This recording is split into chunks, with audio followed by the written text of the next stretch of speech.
Hi, I'm James Vickers, or as better known here on YouTube, James V61. As many of you have asked for some more information about me, I thought I'd do a quick video just to introduce myself. I grew up in Finchley, North London, England, and began piano lessons at the age of 5.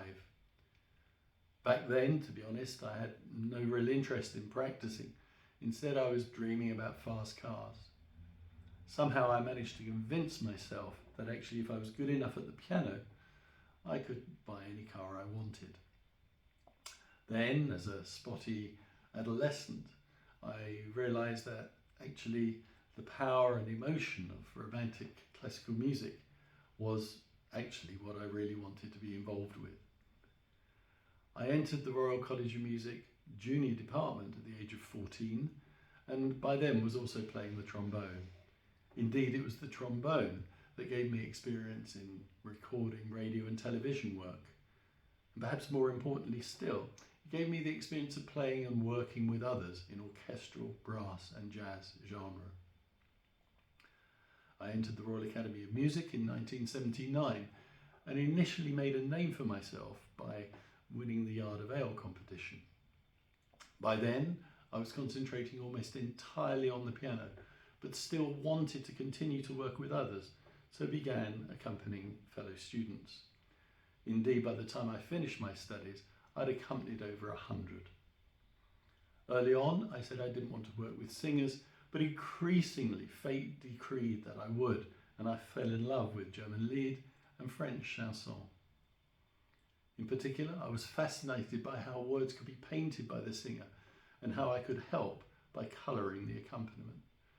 The colouring drew me to Debussy, although my first loves were and always will be Beethoven and Chopin. Having left the academy after 6 years, I freelanced for a further 5, but the musical career I had dreamed of seemed further away than ever. So, somewhat reluctantly, I decided to give up and get a proper job.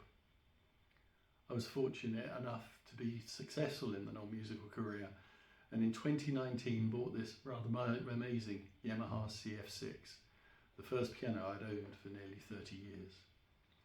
I record using a Samsung Mobile via a Shure microphone. Underneath the piano, the wires and box are a lifesaver system that keeps the humidity constant to protect it. I'm also fortunate enough to have 2 wonderfully quick cars and did some racing a few years ago, having qualified for a competition licence at the grand old age of 53. I live in rural North Hampshire, England, with my wife Anna, stepson Ollie, and 2 golden retrievers, Monty and Bentley. I now play the piano for my own enjoyment and for those who listen and like what I managed to achieve. I no longer have the constraints of competition judges or newspaper critics to worry about, so instead I rely on my earlier studies for guidance.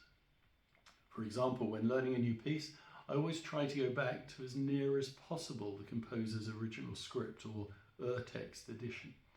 This is important as too many pieces are published with others' interpretation already built into them.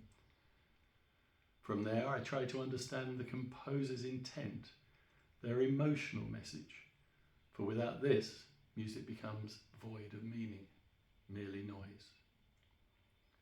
For those more technically minded, an interpreter only has 2 tools by which to layer their emotion on top of the composer's, those being volume and speed.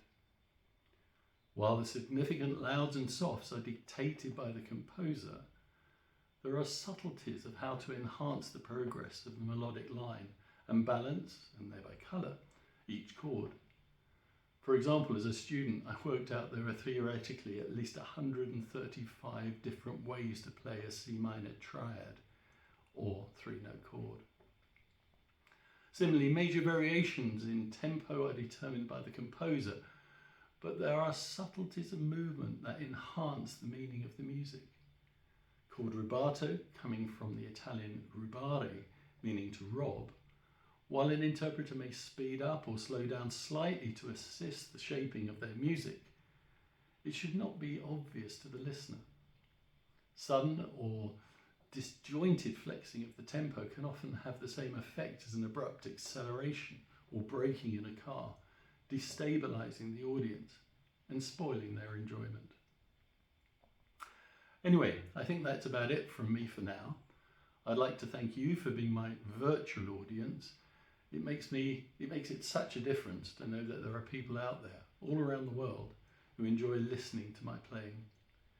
Please keep the comments coming and share my videos with your family and friends so they become subscribers as well. But for now, goodbye, thanks again, and take care.